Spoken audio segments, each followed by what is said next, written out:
ایک دانا پٹھان بادشاہ کی کہانی۔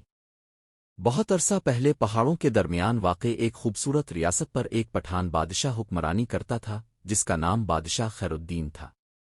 وہ اپنی حکمت، انصاف اور بہادری کے لیے دور دور تک مشہور تھا۔ بادشاہ خیر الدین کا ماننا تھا کہ ایک اچھے حکمران کا سب سے بڑا ہتھیار اس کی عقل اور عوام سے محبت ہے۔ انصاف کا امتحان۔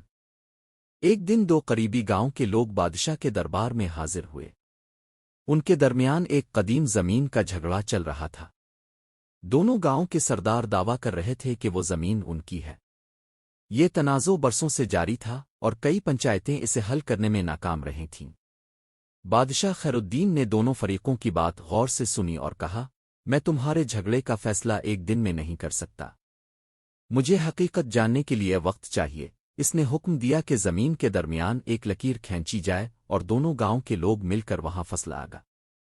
حقیقت کی آزمائش۔ 6 مہینے بعد جب فصل تیار ہوئی تو بادشاہ نے دوبارہ دونوں گاؤں کے لوگوں کو دربار میں بلایا۔ اس نے فصل کو دیکھنے کے لیے خود زمین کا دورہ کیا۔ ایک طرف کی فصل ہری بھری اور مضبوط تھی جبکہ دوسری طرف کی فصل کمزور اور بے ترتیب نظر آ رہی تھی۔ بادشاہ نے مسکراتے ہوئے کہا، زمین ہمیشہ اپنے حقیقی مالک کی گواہی دیتی ہے۔ وہ گاؤں جس کی فصل ہری بھری ہے وہی اس زمین کا مالک ہے۔ رعایا کا اعتماد۔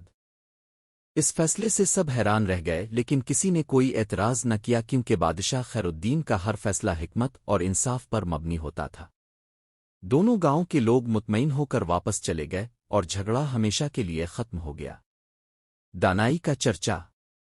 بادشاہ خیر الدین کی یہ کہانی نہ صرف اس کے اپنے زمانے میں مشہور ہوئی بلکہ آنے والی نسلوں تک سنائی جاتی رہی۔